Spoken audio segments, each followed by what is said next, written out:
Today we are going to talk about the 2020 Chevy Silverado 5500 HD work truck.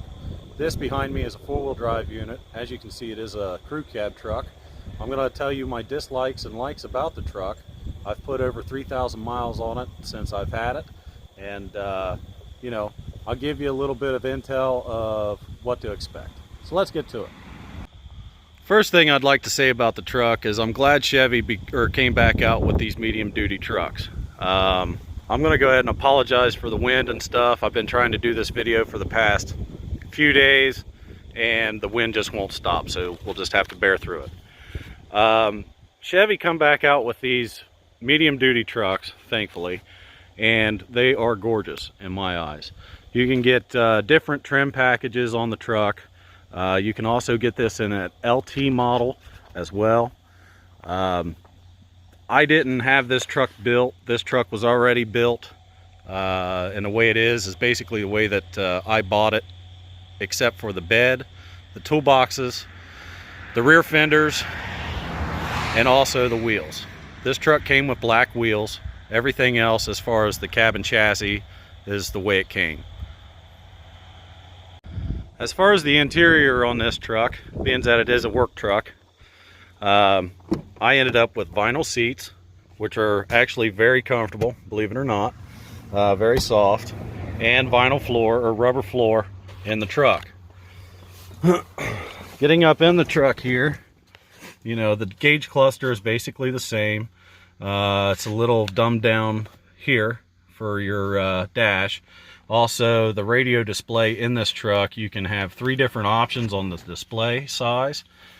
One's a little smaller than this. This is the medium size, being that this work truck came with a backup camera.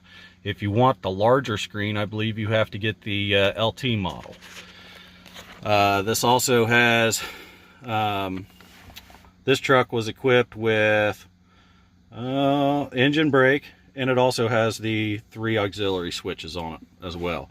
And it also has the transmission auxiliary for like PTO or whatever.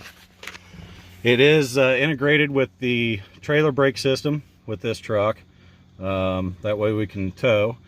Also, the console here basically is the same thing as a what I had in my 3500 that I had. You still get the same, you know, two glove boxes. It has a 110 outlet here under the dash, along with just one 12-volt power point under the dash, and then you have a little, you know, little cubby hole here. As far as the back goes, don't mind the dirtiness. Like I said, I use the truck, been using the truck, but you know, I don't use the back seat at all. That's why it's folded up. Basically just throw stuff in here that I need, that I don't want to get wet or whatever. But as far as the inside of the cab, it's basically the same as your pickup trucks. This is the exact same cab which comes on the pickup trucks itself. So one of the features that really takes this truck as a medium duty and separates it from the rest is the hood, how to open up the hood. A lot of your other medium duty trucks open as a typical hood where it picks up toward the windshield. This one actually tilts forward. Very easy to do. You have 2 of these latches, one on each side. I've already taken the one off of the other side. And just unlatch that. Grab a hold of the hood and open the hood up. And what that allows you to do is be able to get to more of the engine and more of the drivetrain of the truck a little easier than what you can do on your typical like 5500 Ford or your 550 Dodge, whatever. Another good feature about this is you can actually step right in between the tire and the bumper and work on the truck, and we'll show you that. So standing here with the hood up, I've got the tire turned all the way to the left here, and you can do it on the right side also. It's the same way. This thing cuts good enough for me to just step right in here in between the bumper and the tire and the axle, and I'm right here, right where I need to be. If there was anything that I needed to do as far as maintenance, service, or even later on in life when components start to fail, it's easier to get to. I mean, all my exhaust manifold bolts are right here. You know, I'm able to get to that easy. Don't have to be up underneath if I don't want to be, whatever. That's one thing that makes this truck different than all the others. Now, to release the hood and set the hood back down, over here on the driver's side, this is a lock just in case the wind grabs the hood so it won't throw it back on you. You take this lock, push up on it, come out front, grab a hold of the hood, and just push on the hood. The hood will go down nice and easy. Come back over here on your passenger and your driver's side. Pick your latch up. Make sure it's latched. Once you do that on both sides, it's done. As far as def, you guys can already see it. It's right here in the fender on the passenger side. You don't have to pop the hood like on the 19 models and older to add def fluid to them. I believe in 2020 or 2021, they started putting the def fluid, finally, the fill neck, over with the fuel tank on the driver's side. So let's go ahead and talk about the dislikes for me on this truck. One thing that I dislike is, being that this is a four-wheel drive truck, factory as of 2020, you cannot get it as an air ride suspension in the rear. You cannot get air ride for the front neither, factory. So with that being said, a lot of you that may be interested in this truck as a four-wheel drive will either have to settle for the spring ride in the four-wheel drive or go with some aftermarket air ride from Kelderman. It's pricey. I've already priced it. The Kelderman system for the rear is about $5,500, and all the cars decide to come by the house now. The Kelderman system for the front, it's a little more. It's in the $6,000 price range, and that doesn't include an air tank, pump, dump valve, stuff in that nature. All that's extra. So one of the dislikes is that you cannot get it in air ride as a four-wheel drive. Now, I knew that going in.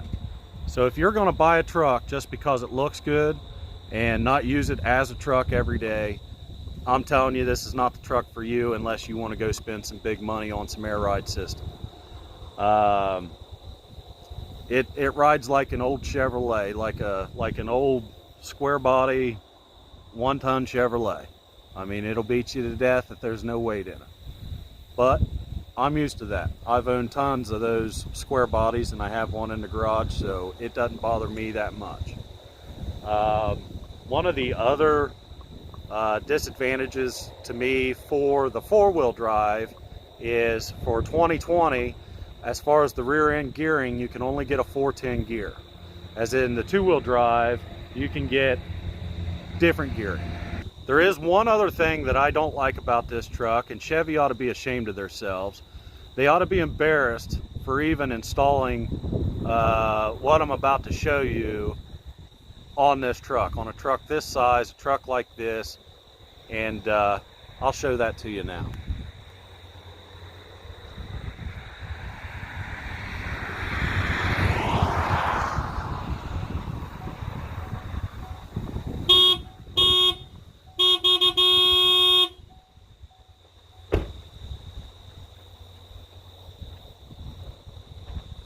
To me, if I would have blew the horn while I was at the dealership, that would have been a deal breaker for me.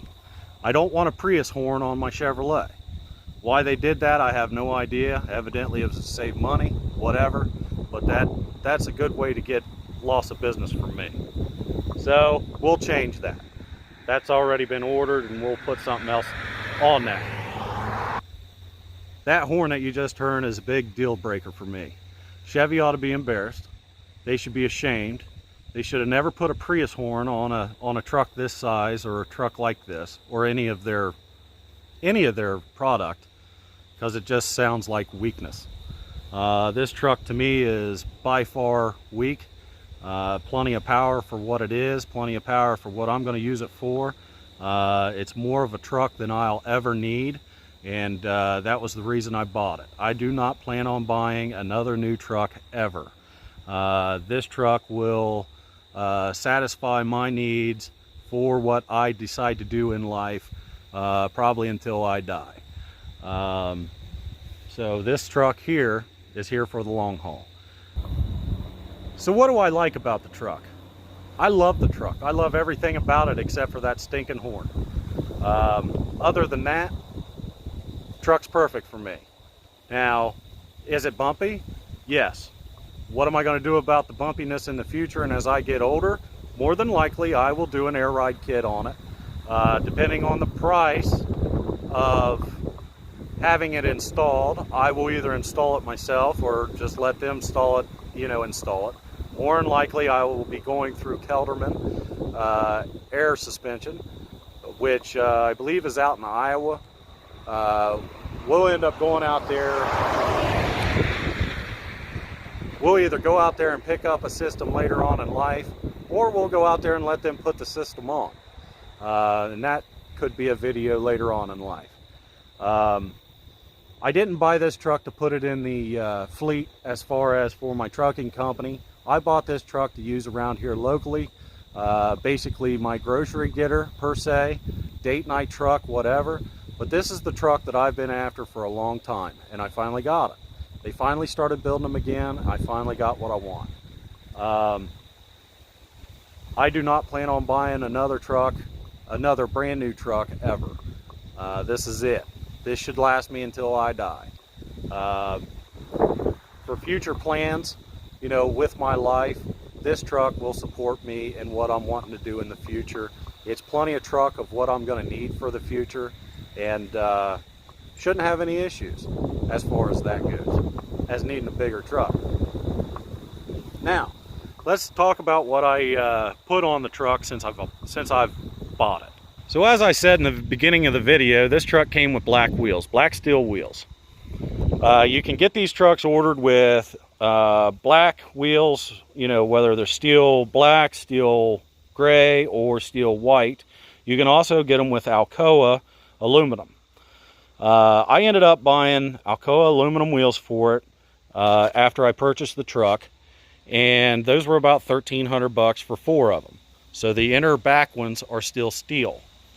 I added the lug nut covers just as a personal effect. These are the Flaming Inferno lug nut covers. Ended up purchasing those off of eBay. It already came with the aluminum steps, the chrome grille, and the chrome bumper on the front. All that stuff was already on the truck. One thing that I noticed right away when I bought this truck, pull the key out. One of the things that I noticed when I bought the truck right away is I was starting to scuff up the door jamb in here. So I ended up purchasing, these are Putco door jamb guards. These are stainless steel. I bought the set for the crew cab, and we installed those. I think those were under $100 on the eBay. And here's what it looks like in the back.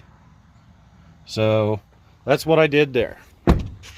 As far as the bed goes, I purchased this bed through Reitzel's Machine Works. Right here's all their information if you want to give them a check out. Highly recommend you do if you're wanting to get any kind of customizing stuff done to your truck as far as upfitting. They do an excellent job. They will take care of you. They are located in Central Ohio, right around Columbus area. I'm not getting anything for it as far as promoting them. It's just they do a damn good job. I ended up buying the bed. It is a CEM 11-foot 4-inch aluminum flatbed with stake pockets, rub rail, has the 30,000-pound gooseneck hitch in the bed, along with the 18,500-pound Reese hitch, BW Reese hitch air on the back. I also bought Buyers Products 4-foot boxes through them also. These are aluminum boxes. Bought 2 of them, 1 on each side. They installed those when they installed the bed. And they were nice enough to install my stainless steel fenders, full stainless steel fenders, along with the stainless steel mounting hardware that I bought through Big Rig Chrome Shop. They installed those up there for me as well. Took real good care of me. But that's what I've upfitted the truck with so far. Plan on doing maybe a light bar, whatever. We can talk about this bed real quick, because you guys probably see that right there. That wasn't their fault. That was actually mine. So to open it up, that's what you do. You just grab a hold of that and flip it forward, or flip it over toward the driver's side, and it opens up. Your chain hook hooks in right here on the side, here and over here. Well, when I had the gooseneck hooked up to it last weekend, I was down at the property and I was turning with the gooseneck. Wasn't even in a real sharp 90-degree corner or anything, but the chain caught the edge of this right here and kind of locked itself, and as I was turning, it popped the weld. So we'll probably get, I'll probably more than likely take this door off for a little bit, get it fixed, maybe figure out something else different to do there. But I messed it up. It was my fault. I chalk it up as my fault. We'll just get it taken care of and get it fixed. So then just put it back over. You just flip it back and let her drop. This bed came equipped with all clear LED lights. You've got 3 on each side as far as your brakes, turns, reverse lights, your bullet lights throughout the bed. This is what really sold me on the bed, was the sleek look of the bullet lights. There's no diamond plate on this bed whatsoever. This is a corrugated floor like you would get in a semi-truck, and everything is nice and smooth across the back and across the sides and everything. Looks a lot better than diamond plate, I think. Matches the truck well, so that's what we have. So as far as the truck goes, if you're looking to buy a truck just because it looks cool, don't do it. You won't be happy with the 4-wheel drive truck unless you're willing to spend at least $6,000 for an air ride. And maybe even more if you can't put it on yourself, for install. It could get pretty expensive. And as far as the $6,000, that's just for the rear. The front is another $6,500 plus. Plus, if you didn't get a truck with tanks, with air tanks and air compressor and stuff, it's going to cost you more. So you can really rack up some money in one of these trucks pretty quick. But hey, I'm just saying, if you like a Cadillac, you'll hate this truck. If you want a work truck for a work truck and know what a work truck feels like driving it around, this is the truck for you. 350 horse is what mainly all of them are anymore. It does have the Allison transmission. As far as the transmission goes in this truck, this is a 1000 series. I can't remember what exact transmission's in it as far as the 1000 series, because you can get this truck built with either all the 1000 series, and I believe now you can get it with several 2000 series, which you could before, but what you could get it with now, I believe, is the 10-speed transmission as well. I bought this truck already built, off the lot. It's the way it was. It was good enough for me and my life, so that's what I ended up doing. If you're wanting to order one of these trucks, from what I understand, you're looking at about 6 months, maybe even to a year with all this stuff going on in life. The trucks are out there. I ended up getting a real good deal on this truck when I bought it, just because of the stuff that was going on, or is still going on, and that's why I ended up purchasing it when I did. Lowered my payment, everything, shortened my note, the whole 9 yards when I traded in the blue truck. So as far as this truck goes, this is perfect for me. Might not be for you, but this is just my outtake of the truck. And I can't stress enough, if you want a truck that you can, this size, that you can just drive around and buy right off the lot and go cruising and feel like you're in a Cadillac or a even a 1-ton pickup truck nowadays ride real smooth. This isn't the truck for you. So it's real windy, like I said, guys. I'm sorry about the wind, I'm sorry about the noise, and the cars running up and down the road, but it is what it is. Been trying to do this video for a few days for you, and just gotta suck it up and go through it. But anyway, we'll make that short and sweet in the end. Like, subscribe, hit the bell, ask questions, leave comments, you know, follow me, and you know, you'll see this truck in later on videos for sure. I mean, we're getting ready to pull the camper with the truck here for long, so you have to check that out too. So until next time, guys, thanks for watching. We'll catch you on the next one.